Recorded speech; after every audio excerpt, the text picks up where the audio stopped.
Desde muito cedo nós começamos a escolher para os nossos filhos o que temos de melhor e o que podemos adquirir de melhor. Quando você olha para seu bebezinho tão frágil e você vai a uma farmácia comprar um medicamento para aplicar nele, dificilmente você vai se contentar em levar o genérico. Você não quer qualquer remédio, você quer o melhor, o mais eficaz, o que causa menos dor, que evita a irritação, não é assim? E vamos crescendo, vamos vendo-os crescer, nos acostumando a dar para eles sempre o de melhor. As melhores roupas, os melhores médicos, as melhores escolas, e assim vamos. A nossa percepção é também daquilo que nós temos de melhor. E a palavra de Deus diz que todas as riquezas do mundo não são suficientes para comprar aquilo que das mãos de Deus de graça recebemos, a salvação em Cristo Jesus, de uma aliança firmada antes da fundação dos séculos, para aqueles que Ele amou. E Jesus firmou conosco uma aliança perpétua de salvação e graça. Este é o nosso bem maior, o nosso tesouro maior. E quando nós percebemos isso, é impossível que nós não desejemos transmiti-las ao nosso filho, aos nossos filhos. Por isso que Deus, no Antigo Testamento, firmou com Abraão um pacto que todas as crianças, no 8º dia do seu nascimento, deveriam ser circuncidadas, que aquilo fosse um sinal da aliança firmada com ele e com a sua geração, com a sua posteridade. No Novo Testamento, este símbolo foi substituído pelo batismo, como o sinal de purificação, de novo nascimento, como sinal de pertencimento à família de Deus. E da mesma forma que todo o homem ou mulher que, arrependidos dos seus pecados, confessavam a Jesus como seu único suficiente Salvador, e ao fazer isso publicamente eram batizados, da mesma forma este sinal, este símbolo do pacto, era também aplicado sobre os seus filhos, sobre as crianças, na mesma semelhança do Antigo Testamento. É por isso que nós batizamos os nossos filhos, por isso que nós trazemos à casa do Senhor as nossas crianças, para batizá-las diante da igreja, diante de Deus, entendendo que Deus nos concedeu prerrogativas maravilhosas, de que eles também pertencem a esta família e de que também são beneficiárias deste pacto. Por isso que nós batizamos os nossos filhos, conscientes de que o fazemos isso diante de Deus. E nesta manhã nós vamos ter este momento. Vou chamar a Ana Valda, a Esther, que vem aqui. Vou também chamar os seus pais para virem juntos. A Estherzinha será batizada.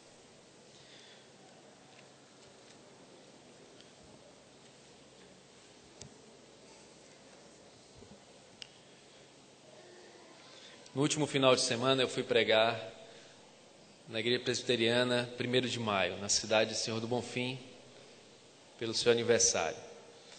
E então o diácono colocou 2 copos de água no púlpito.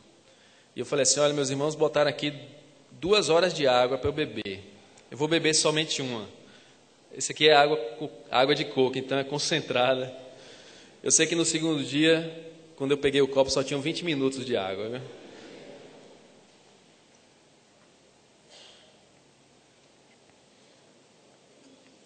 Bebi mais ou menos isso, 20 minutos, porque eu sei que a expectativa de muitos é grande. E sempre acontece isso no Dia das Mães, quando as crianças têm uma participação e ficamos naquela atenção, né, os pais corujas. E eu compreendo isso, e cada dia mais. Isso faz parte do nosso dia a dia. Mas eu quero que vocês se concentrem nesse instante na palavra que será pregada, na palavra do Senhor. Porque Deus tem uma palavra de exortação, de consolo, de salvação para a sua vida. Isto acontece pela manifestação soberana e graciosa dEle, por meio da exposição das Escrituras, pela iluminação do Espírito Santo em nosso coração. Este é o momento mais importante, eu diria, em que nós nos reunimos na casa do Senhor para cultuá-lo. Trouxemos nossas ofertas, nosso louvor, a nossa oração. Contudo, neste instante, pela fé, temos plena convicção de que Deus fala às nossas necessidades. E eu queria que você orasse e se concentrasse nesse instante para ouvir a palavra do Senhor. Senhor nosso Deus, nós queremos louvar e bendizer o Teu nome. O Senhor conhece o nosso coração, conhece a nossa estrutura e a nossa história.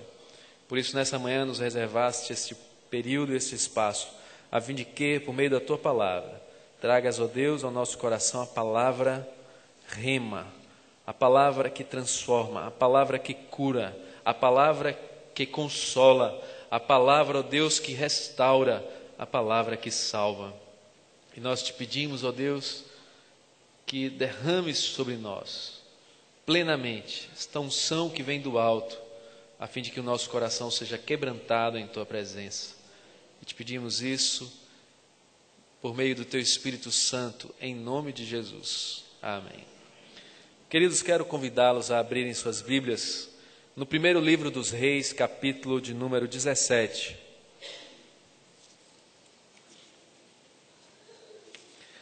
Primeiro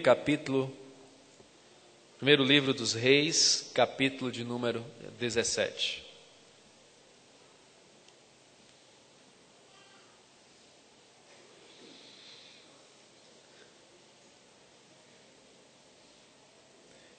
Então Elias, o tesbita, dos moradores de Gileade, disse a Acabe: Tão certo como vive o Senhor, Deus de Israel, perante cuja face estou, nem orvalho nem chuva haverá nestes anos, segundo a minha palavra. Veio-lhe a palavra do Senhor, dizendo: Retira-te daqui, vai para a banda do Oriente e esconde-te junto à torrente de Querite, fronteira ao Jordão.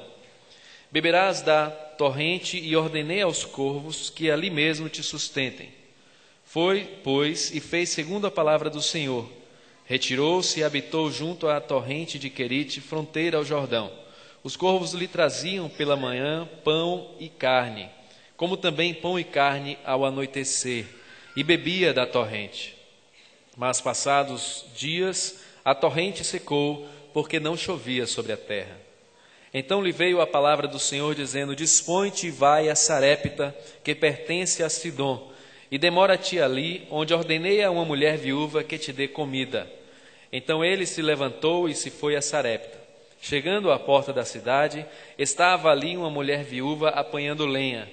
Ele a chamou e lhe disse: Traze-me, peço-te, uma vasilha de água para eu beber. Indo ela a buscá-la, ele a chamou e lhe disse: Traze-me também um bocado de pão na tua mão. Porém ela respondeu: Tão certo como vive o Senhor, teu Deus, nada tenho cozido. Há somente um punhado de farinha numa panela e um pouco de azeite numa botija. E vês aqui, apanhei 2 cavacos e vou preparar esse resto de comida para mim e para o meu filho. Comê-lo-emos e morreremos. Elias lhe disse: Não temas. Vai e faze o que disseste, mas primeiro faze dele para mim um bolo pequeno e traze-mo aqui fora. Depois farás para ti mesmo e para o teu filho. Porque assim diz o Senhor, Deus de Israel: a farinha da tua panela não se acabará, e o azeite da tua botija não faltará, até ao dia em que o Senhor fizer chover sobre a terra. Foi ela e fez segundo a palavra de Elias. Assim comeram ela e a sua casa muitos dias. Da panela a farinha não se acabou, e da botija o azeite não faltou, segundo a palavra do Senhor por intermédio de Elias. Depois disto, adoeceu o filho da mulher, da dona da casa, e a sua doença se agravou tanto que ele morreu. Então disse ela a Elias: Que fiz eu, ó homem de Deus? Vieste a mim para trazeres à memória a minha iniquidade e matares o meu filho? Ele lhe disse: Dá-me o teu filho. Tomou-o dos braços dela e o levou para cima ao quarto onde ele mesmo se hospedava e o deitou em sua cama. Então clamou ao Senhor e disse: Ó Senhor, meu Deus, também até a esta viúva com quem me hospedo afligiste, matando-lhe o filho? E estendendo-se 3 vezes sobre o menino, clamou ao Senhor e disse: ó Senhor meu Deus, rogo-te que faças a alma deste menino tornar a entrar nele. O Senhor atendeu à voz de Elias, e a alma do menino tornou a entrar nele e reviveu. Elias tomou o menino e o trouxe do quarto à casa, e o deu à sua mãe e lhe disse: Vê, teu filho vive. Então a mulher disse a Elias: Nisto conheço agora que tu és homem de Deus, e que a palavra do Senhor na tua boca é verdade. Amém. Meus queridos irmãos, este contexto da narrativa é um contexto de ocaso espiritual na vida de Israel. Israel experimentara com Saul o seu momento de grande glória, o seu apogeu. No mesmo livro dos Reis, capítulo 10, diz aqui nos versos 23 e 24, que o rei Salomão excedeu a todos os reis do mundo, tanto em riqueza como em sabedoria. Todo o mundo procurava ir ter com ele para ouvir a sabedoria que lhe propusera no coração. Salomão conduziu o povo de Israel ao seu momento mais glorioso. Já no início do reinado de Davi, Davi conseguiu congregar todas as tribos, e Salomão então veio solidificar aquele reino. No entanto, após a desobediência de Salomão e a sua morte, todos os seus reis, os reis que o sucederam, foram alternando-se entre fazer o que era mal perante o Senhor, e alguns deles ainda faziam o que era reto perante o Senhor. No entanto, a sucessão de cada rei, cada vez mais, Israel se afastava dos propósitos do Deus que escolhera aquele povo para ser sua propriedade exclusiva, para ser a sua glória na terra, para ser luz entre os gentios, testemunho entre as nações. E à medida que os reis se sucediam, cada vez mais eles mergulhavam num profundo abismo, porque a Bíblia fala que um abismo chama outro abismo, e cada pecado nos leva cada vez mais a nos afundarmos cada dia no lamaçal. E então, diz aqui que no reinado de Acabe, no capítulo 16, ele era filho de Onri e começou a reinar sobre Israel no ano 38º de Asa, rei de Judá. E reinou Acabe, filho de Onri, em Israel, em Samaria, 22 anos. Fez Acabe, filho de Onri, o que era mal perante o Senhor, mais do que todos os que foram antes dele. Como se fora coisa de somenos andar ele nos pecados de Jeroboão, filho de Nebate, ele ainda intensificou a maldade, a malignidade do coração. Tomou por mulher Jezabel, filha de Etbaal, rei dos Sidônios, e foi e serviu a Baal e o adorou. Levantou um altar a Baal na casa de Baal, que edificara em Samaria. Também Acabe fez um poste ídolo, de maneira que cometeu mais abominações para irritar ao Senhor, Deus de Israel, do que todos os reis de Israel que foram antes dele. Este era o quadro que se encontrava a nação de Israel, completamente entregue a um reinado promíscuo, impuro e iníquo. Um reinado longo de 22 anos que induziu, que ensinou, que aplicou a idolatria e que corrompeu o coração de uma nação. Acabe se tornou o pior de todos os reis até então na história daquela nação. E é nesse contexto que Deus levanta homens fiéis à sua palavra, homens que detêm no coração a obediência e o temor, e que não se apartam dos ensinamentos da aliança firmada com Deus e o seu povo. E um desses homens, desta geração iníqua, é Elias, profeta do Senhor, homem de Deus. Elias, no início deste capítulo, se dirige a Acabe dizendo: tão certo como vive o Senhor Deus de Israel, perante cuja face estou. Que ousadia de um homem, naquele tempo, afirmar que estava face a face com Deus.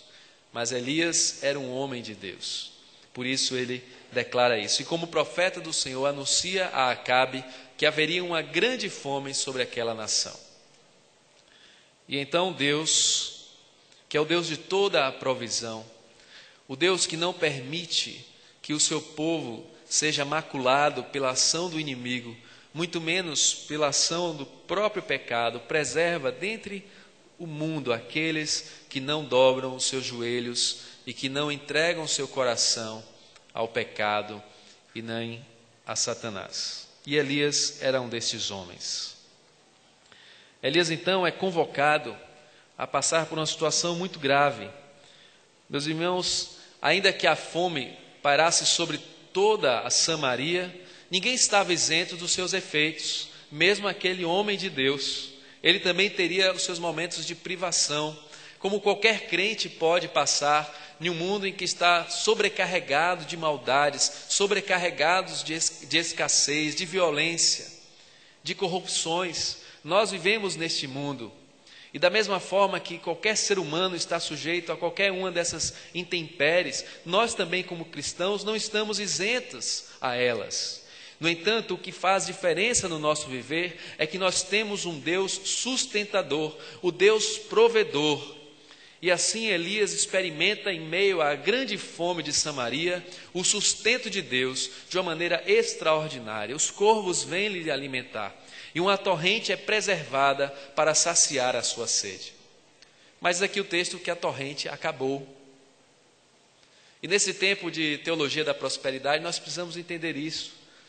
O nosso verdadeiro sustento, o nosso verdadeiro refúgio se encontra no Senhor, porque a torrente de água também acaba para o cristão. Nós também estamos sujeitos e vulneráveis ao sofrimento. No segundo momento, então, depois que a torrente seca, Deus dá a palavra de ordem a Elias que se encontre com a viúva de Sarepta. E é a partir desse contexto de opróbrio, de declínio espiritual, onde Deus preserva a palavra profética, a palavra verdadeira, a palavra da boca que sai do Senhor para os nossos corações, que nós nos encontramos com a história desta viúva, a viúva de Sarepta. Eu gostaria de destacar 3 atitudes que ela manifesta, que ela demonstra, que eu creio serem muito interessantes e muito oportunas para nós tratarmos num domingo como este, onde as nossas atenções e as nossas afeições estão voltadas para o Dia das Mães. A primeira demonstração, a primeira atitude que esta mulher nos demonstra é uma atitude de amor ao filho.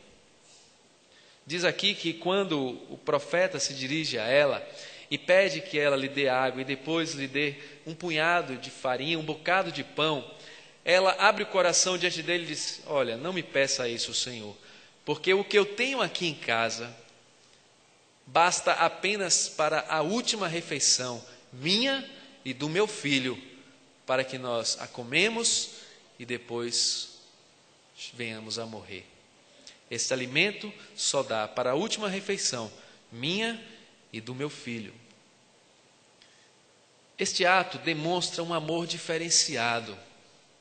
Pode parecer uma coisa óbvia e até mesmo ilógica expressar isto, mas não muito tempo daquela época, Salomão enfrentara uma demonstração de um amor verdadeiro de uma mãe para com seu filho e de uma mãe desleal.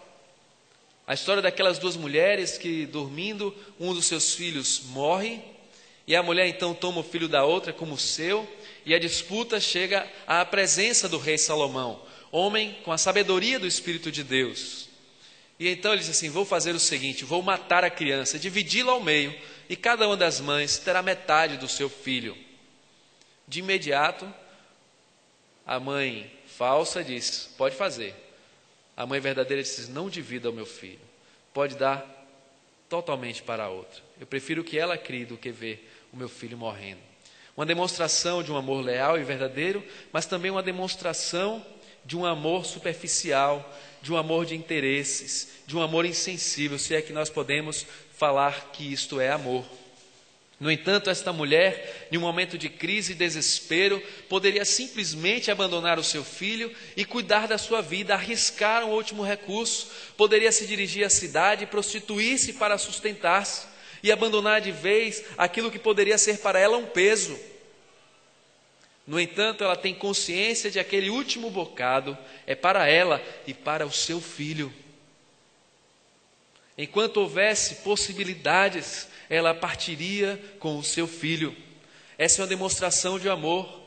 Não muito tempo depois daqueles dias, houve uma grande fome em Samaria pelo cerco do exército sírio. E um dia o rei passeava pela cidade naquele tempo de desespero, quando ele vê uma briga intensa entre duas mães. E ele então é convocado para solucionar aquele problema. E ele toma conhecimento de que aquelas duas mães negociaram seus filhos e acordaram que um deles seria morto para servir de alimento em um dia, e que no outro dia seria o outro filho para servir de alimentos àquelas mães. Vocês percebem o que o desespero pode conduzir até mesmo uma mãe em relação ao seu próprio filho? No entanto, naquele tempo de declínio e dor, aquela mãe demonstra um amor pelo seu filho. Um amor sacrificial, um amor que não abandona, um amor que não desiste, um amor que se envolve. Mais à frente, depois que trava-se aquele diálogo com o profeta, aquela criança vem a morrer e ela demonstra todo o peso e sentimento daquela morte, reclamando diante daquele que ela vira como profeta de Deus, falando: o que eu fiz para que o meu filho viesse a morrer? Então a primeira atitude que essa mulher demonstra é o amor voltado para o seu filho. Meus irmãos, a segunda atitude que esta mulher demonstra é uma atitude de fé e obediência.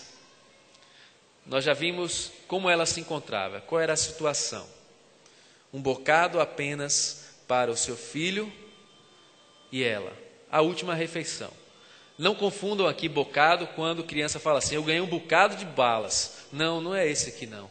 Era uma pequena porção de uma última refeição. E de repente chega um homem que ela não conhecia, que ela não sabia exatamente de onde vinha, nem o que fazia, e nem para onde ia, e diz: olha, faz essa alimentação primeiro para mim. Não, de forma alguma. Essa alimentação é para mim, para o meu filho. Faz, porque assim diz o Senhor, que da panela não faltará a farinha e nem da botija faltará o azeite. E ela então vai e faz o bocado e traz ao profeta. Ora, o profeta dissera que Deus haveria de abastecê-la se ela obedecesse a esta palavra, mas ela não tinha nenhum tipo de garantia. Imagine vocês em um tempo de extrema corrupção, e você chega à capital federal e ouve de um deputado de que os seus problemas estarão resolvidos, que basta apenas o seu voto de confiança e a sua vida vai mudar radicalmente neste país. Que tipo de credibilidade, infelizmente, existe em uma promessa como essa, pelo momento e pelas circunstâncias de corrupção em que o país vive? Palavra de descrédito. Nós não confiamos nas promessas dos políticos. Este era o contexto da época, de um rei idólatra, de um rei que perverteu a adoração ao Senhor e que encheu a cidade de profetas de Baal. Que garantia ela poderia ter de que aquele profeta poderia empenhar a palavra verdadeira? Nenhuma. No entanto, ela obedeceu, porque creu. Meus queridos irmãos, Abraão fez a mesma coisa. O filho esperado, o filho da promessa, nascido da esterilidade de sua esposa, no avançado da sua idade, aquele que Deus concretamente afirmara ser o prometido das gerações futuras, é agora solicitado pelo próprio Deus: oferece-me Isaque como sacrifício. E ele fez, e ele foi, e ele encaminhou Isaque e o amarrou para imolá-lo. E estava a ponto de imolá-lo quando o anjo gritou e impediu que ele fizesse isso. E então ele olhou para o arbusto, estava ali um cordeiro. E ali, naquele monte, Abraão conheceu Jeová Jireh, o Deus de toda a provisão. Mas ele creu e obedeceu. Como da mesma forma aquela mulher foi fazer o punhado de farinha, aquele último, para o profeta de Deus. E a terceira atitude desta mulher é que ela tem o discernimento de que Elias era verdadeiramente um homem de Deus.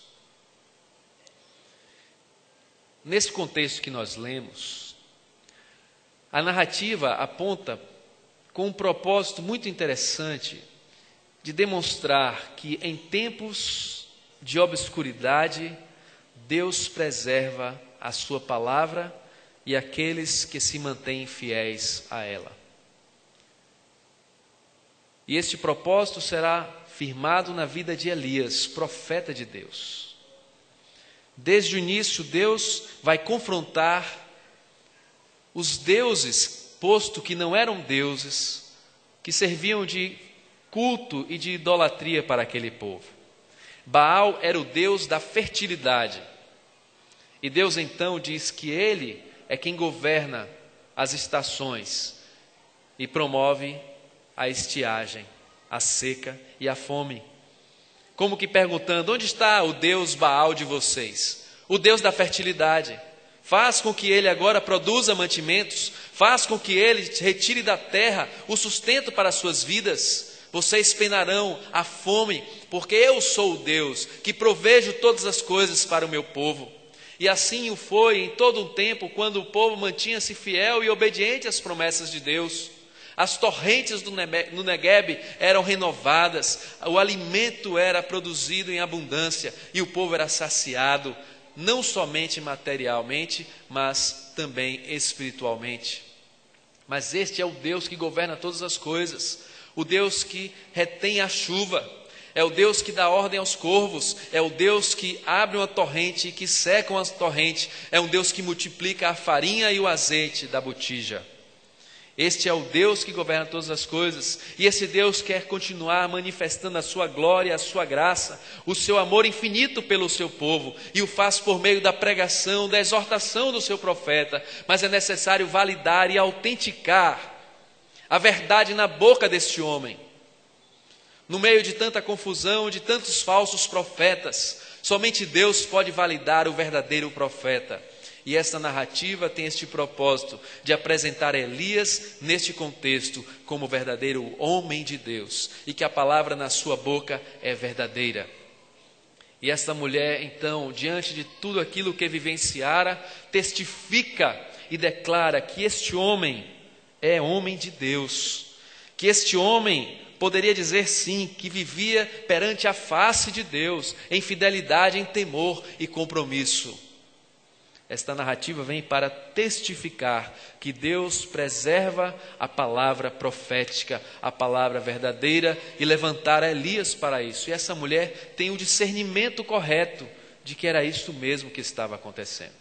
Como eu falei, o tempo em que ela viveu era um tempo de idolatria e de corrupção moral e espiritual. Mas à frente, Elias vai desafiar os profetas de Baal, e eram muitos, e eram abastecidos pelo próprio reino de Acabe. E obviamente falavam e exortavam tudo aquilo que era de interesse de Acabe, de Jezabel, para agradar aos homens e ao povo. No entanto, Deus levanta e suscita um profeta que tem um compromisso com a verdade. E essa mulher percebe e tem discernimento disso. Mesmo quando, após a sua refeição, ela vê a farinha e o azeite se multiplicarem, e quando ela se depara com um momento triste e agudo, ela diz: o meu filho morreu, o que eu fiz? Qual foi a minha iniquidade? Ela tem consciência que está diante de um Deus santo e sente-se pecadora, e é este o primeiro impulso e entendimento dela. Mas Deus é o Deus que manifesta a sua graça, a sua bondade, e faz por meio do homem de Deus. E ela tem o discernimento correto de que aquele homem era profeta de Deus, e que em sua boca a palavra do Senhor era verdade. 3 atitudes: demonstração de amor pelo seu próprio filho, de um amor profundo; demonstração de fé e obediência em tempo de escassez, e uma demonstração de discernimento espiritual daquilo que provém da boca do Senhor em tempo de corrupção moral e espiritual. 3 exemplos que esta mulher deixa para nós nesta manhã, não somente para as mães, como nós temos nos comportado diante de uma sociedade que cada dia mais despreza a família, despreza os laços de amor fraternal, cada vez mais uma família fracionada, dividida, isolada dentre os seus membros, cada vez mais uma família formatada com a insensibilidade, a individualidade, o egoísmo dos seus membros. Como nós temos nos comportado? Será que nós temos arrefecido a intensidade dos nossos sentimentos gerados pelo próprio Deus em nosso coração? Até que ponto nós estamos dispostos a lutar pelo nosso lar? Até que ponto nós estamos dispostos a não desistir da nossa casa, a amar os nossos filhos, a acompanhá-los, a estar junto deles, a enfrentarmos as batalhas com eles? Até que ponto nós temos demonstrado este amor tão intenso? As manchetes que nós lemos diariamente estão apontando para uma direção contrária. Cada vez mais pais matando os próprios filhos por ganância, por violência, por distrato.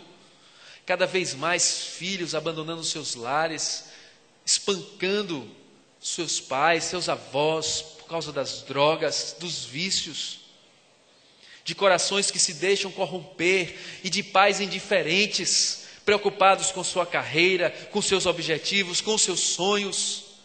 Será que hoje nós ainda encontramos pessoas que têm dado essa demonstração de que Deus confiou às suas mãos um bem muito mais precioso e caro do que qualquer coisa que um diploma pode oferecer? E que ainda que nós vivamos um quadro de aparente desespero, o nosso coração alimenta esperança e confiança no Senhor. Esta mulher não desistiu do seu filho, ela não o abandonou. Esta mulher também deixa para nós o questionamento: até que ponto nós estamos dispostos a crer e obedecer ao Senhor? A Bíblia fala que sem fé é impossível agradar a Deus. Se não existe fé, qualquer atitude, qualquer expressão de louvor, de dedicação, de elogio que você ofereça a Deus é insuficiente, porque se não for feito por meio da fé, é vazio e sem significação. Não podemos agradar a Deus dessa forma. Não adianta incrementar, não adianta ornar, não adianta inventar qualquer tipo de manifestação e declarar um relacionamento íntimo e profundo se o nosso coração não está caminhando pelas trilhas da fé. Sem fé é impossível agradar a Deus, porque a Bíblia fala que aquele que se aproxima de Deus deve crer que Ele existe e que é galardoador dos que o buscam. Se assim o é, independente da circunstância que nos envolva, o nosso coração deposita no Senhor total confiança. Ele é o nosso provedor, é Ele quem nos sustenta, Ele é o nosso rochedo, Ele é quem é o arrimo da nossa sorte, o nosso Deus, Deus de toda a provisão, Jeová Jirê. Mas a fé, ela é seguida pelo obedecer. Diga ao povo que marche, pisa nas águas. Josué, diga aos sacerdotes que passem pelo Jordão. Abraão, entregue o seu filho. Viúva de Sarepta, dê o último bocado. Toda a verdadeira ação de fé, ela vem concretizada pela obediência. Meus irmãos, eu sei que nós cantamos de forma empolgada o cântico Rompendo em Fé. Mas Deus quer ver esta empolgação e coragem no momento em que a exigência se apresenta, pela obediência à palavra, pelo conhecimento da vontade de Deus, ainda que a oposição seja muito maior, ainda que o profeta de Deus pareça ser somente um, e todos os gritos e todas as vozes dos outros profetas desse mundo digam o contrário. No entanto, aquele que crê obedece à palavra do Senhor. E será que nós temos demonstrado, à semelhança daquela mulher, o verdadeiro discernimento espiritual do tempo em que nós vivemos, de um tempo de tantas falsas profecias, falsas promessas, de uma falsa religiosidade, de uma falsa alegria, de uma falsa paz, de uma falsa prosperidade, de convites loucos deste mundo. Nós temos discernido qual é, de forma clara e definida, a palavra verdadeira, a palavra do Senhor. Nós conseguimos diferenciar, distinguir, confrontar a verdade da mentira. E se assim o fazemos, a que direção tomamos? A quem nos apegamos? Com quem nos comprometemos? Deus levanta em todo o tempo a sua palavra profética, a palavra verdadeira, que não confunde, que não extravia, que mantém o seu povo ligado ao seu amor e à sua vontade expressa, em todo o tempo. E ainda que nesses dias muito se fale de Jesus e de Deus, no entanto, pregações e proclamações e confissões forjadas por interesses tantos, mas ainda neste tempo de extrema corrupção, Deus tem preservado a palavra da verdade. Você tem discernido este tempo? Discernido os espíritos, se de fato vem de Deus? Aquela mulher demonstrou discernimento espiritual. E também cobra de nós esta mesma atitude. 3 demonstrações que devem ser imitadas. Mas eu quero concluir apelando para a fragilidade das nossas emoções quando nós falamos do amor de mãe. Ninguém ousa questionar ou contestar qualquer orador que em qualquer tipo de auditório diga que o amor de mãe é a maior expressão de um amor sincero que nós humanos podemos conhecer. Pouquíssimas pessoas teriam a coragem de se levantar e dizer assim: eu discordo, para ser exigido demonstrar um outro exemplo. Quase que uma concordância, uma unanimidade do profundo amor de uma mãe pelo filho. Isto é real. A mãe consegue redimensionar este sentimento de uma forma própria, peculiar, que dificilmente alguém pode imitar. É um sentimento que permanece ao longo de toda a vida dos seus filhos, de um cuidado, de um zelo, de uma intensidade sem medida, de uma preocupação, às vezes exagerada, mas de uma afetividade sobrecarregada de sinceridade por aqueles que ela teve no seu ventre e amamentando no seu seio. De fato, o amor de mãe é um padrão magnífico de uma demonstração de verdadeiro amor. Isso não é contestável. A própria Bíblia dá esta ideia. Tanto é que em Isaías capítulo 49, versículo 15, o profeta pergunta por meio de Deus se poderia uma mulher esquecer-se do filho que ainda mama, de sorte que não se compadeça do filho do seu ventre. É como que se dissessem, que se quisesse ouvir uma resposta uníssona, dizendo assim: não, jamais. Esse amor é muito intenso. E realmente o é. Mas Deus disse assim: ainda que uma mãe, uma mulher pudesse esquecer do seu filho que o amamentou, eu jamais me esquecerei de ti. Se existe uma intensidade, uma profundidade no amor de uma mãe por um filho, incomparavelmente muito maior, infinitamente mais profundo é o amor de Deus pelo seu povo. Deus provou o seu próprio amor para conosco pelo fato de ter Cristo morrido por nós, sendo nós ainda pecadores. Deus amou o mundo de tal maneira que deu o seu Filho unigênito, para que todo aquele que nele crê não pereça, mas tenha a vida eterna. Este amor foi doado, este amor é misericordioso, gracioso. Nada tínhamos para oferecer e nada temos para retribuir, mas ainda assim Deus nos amou. Este amor é muito mais intenso, muito mais profundo.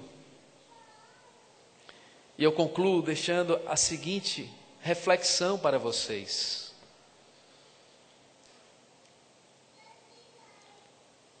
Aquele que amar mais ao pai, a mãe, ao filho, mais do que a mim, não é digno de mim.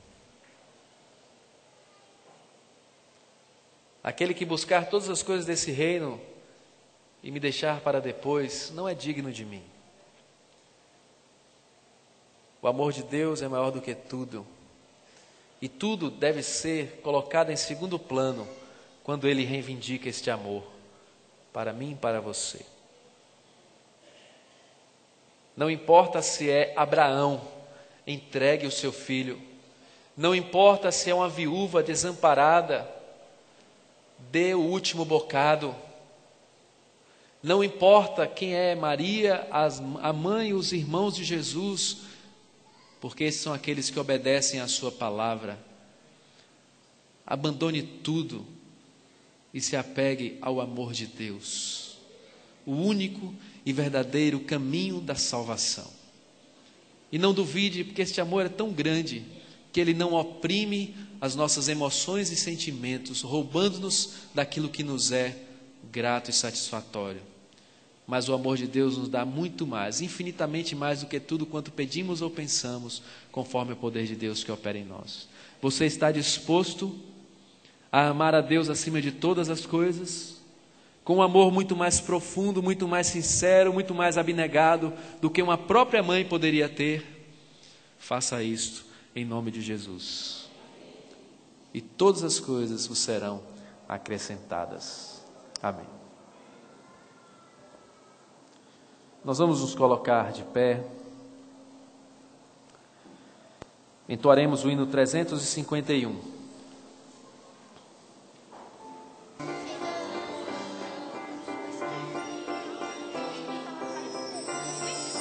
Eu era um chiquinho na barriga da mamãe. Agora sou grandinho, ainda gosto de um colinho.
sujos.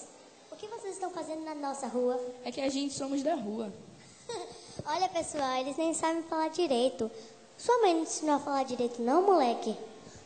Acho que eles nem têm mãe. Vamos embora daqui. Acho que ela tem razão. A gente não vai ser o nosso mãe. Quem é que vai ensinar as coisas pra nós? Eu gosto da rua, mas no fundo, eu queria uma mãe boa que cuidasse de mim. Vamos procurar uma mãe que tal, que dê tudo que a gente precisa.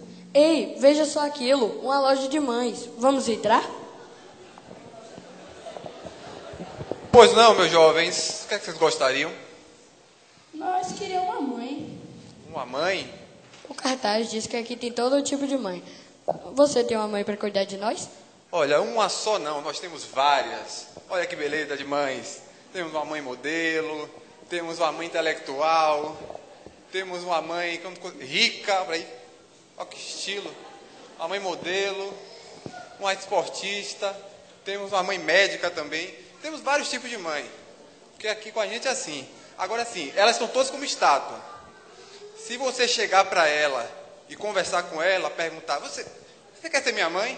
Ela imediatamente vai ganhar vida e vai falar com vocês a sua característica.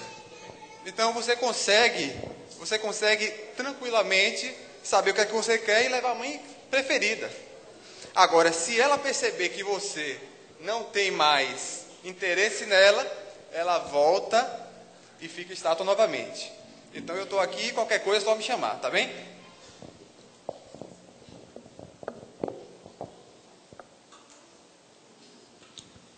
Isso aqui parece bonita. Ei, a senhora pode ser nossa mãe?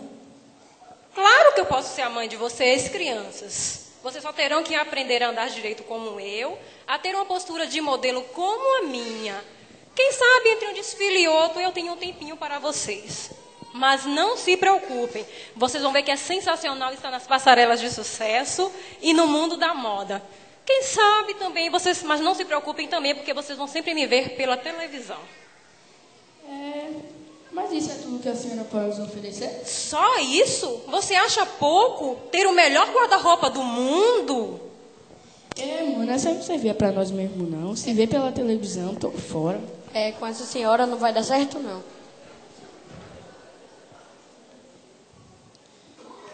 Vamos perguntar para ela. Quem sabe ela pode ser nossa mãe. Ei, a senhora quer ser nossa mãe? Claro, é óbvio que eu quero ser mãe de vocês. Mas, em primeiro lugar, vocês terão que falar português corretamente. Viu? Terão que aprender sobre os diversos autores, sobre obras literárias. Terão que aprender sobre os grandes filósofos, como Pitágoras e Aristóteles. Na verdade, vocês terão que estudar muito. Ou melhor, vocês terão que ser intelectuais como eu.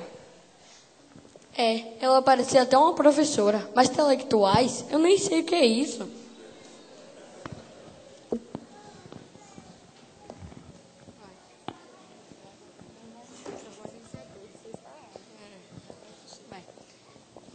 Vamos perguntar para essa toda de branco. A senhora quer ser sua mãe? Nossa, mas que cheiro ruim, que roupa suja, quanta pobreza.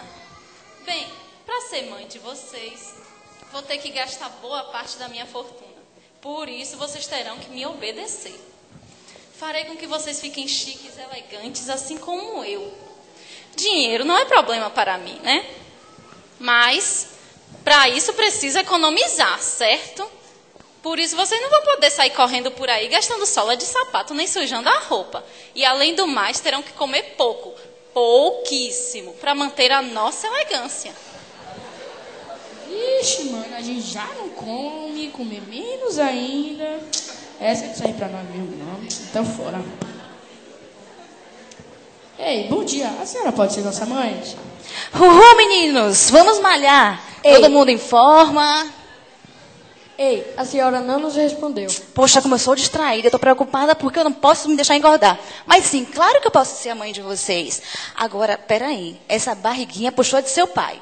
Quero todo mundo em forma, correndo, malhando, todo dia de manhã, vamos acordar cedinho. Uma dieta balanceada para vocês, nada de salgadinhos, guloseimas, frituras, só aquela coisa saudável, certo? Frutas, legumes, verduras, para ficar com um corpo assim, como o meu. Ah, mano, essa não serve não. Comer folha, balancear. Poxa, o que é isso? Vamos malhar. Vamos perguntar essa toda de branco aqui. Mas se ela não gostar da gente? Vambora, mano. Nós já vamos saber perguntando. Ei, a senhora quer ser nossa mãe? Mas é claro, meninos. Tomarei todos os cuidados com vocês. Vou cuidar muito bem da saúde de vocês. Inclusive, vocês vão todo dia tomar uma vitamina.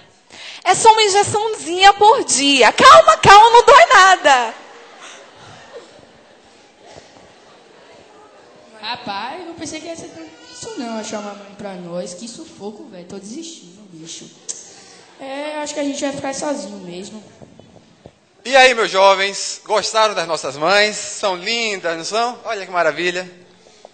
São mesmo. Mas o senhor não tem nenhuma diferente dessa aí, não? Diferente dessa... Deixa me ver... nós até temos uma mãe aí, ela não fica na vitrine não, ela tá meio escondida, o pessoal não procura não tá na moda não. Essa mãe é cafoninha, não tem muita graça não, mas pode ser que sirva para vocês, né?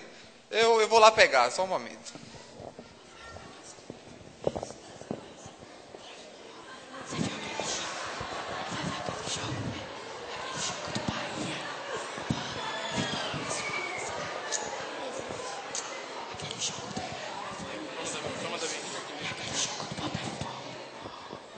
Pronto, trouxe essa mãe para vocês darem uma olhada nela.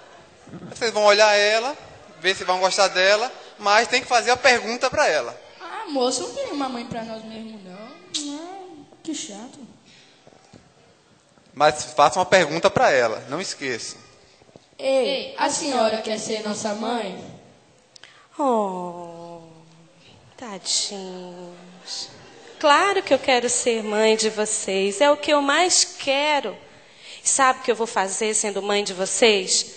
Vou apresentar para vocês este livro maravilhoso, que é a Palavra de Deus, que nos fala sobre o amor de Deus. Eu vou cuidar do nosso lar, das nossas tarefas, vou ensinar vocês a cuidar das tarefas de casa também. Vou repreender vocês quando vocês estiverem errados. Vou ajudar vocês a fazer as escolhas que vocês precisam nos momentos difíceis. E também vou procurar ser verdadeira, justa, boa e honesta, para que vocês confiem em mim e sigam os meus conselhos. Mas para fazer isso, eu vou pedir ao Senhor que me ajude, que me dê sabedoria para criar vocês no caminho do Senhor. Pedirei ao Senhor para agir corretamente segundo a sua palavra. Vou pedir ao Senhor que me dê paciência, sabedoria, amor, disposição para acompanhar vocês em tudo que vocês precisarem, nas tarefas, nos passeios. E vou pedir ao Senhor também que me dê saúde para vocês, para que a gente possa ter uma vida boa e feliz. A senhora faria tudo isso?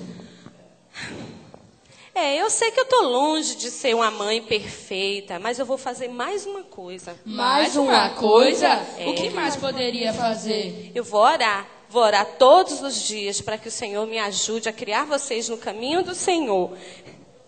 E para que o Senhor me ajude a ser uma mãe cristã. Vocês querem ser meus filhos? Claro!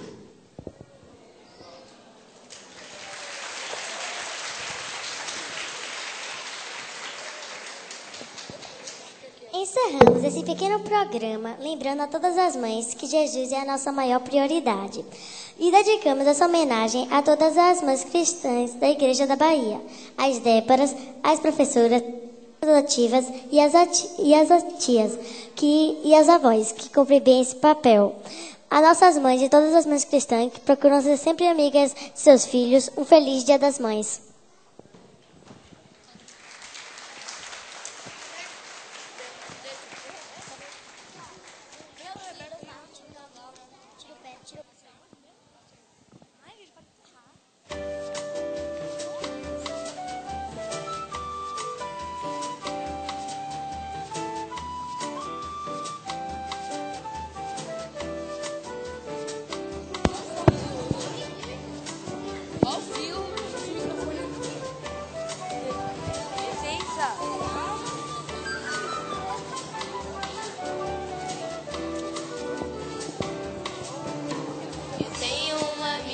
Comigo está nas dificuldades. dificuldade não me deixará.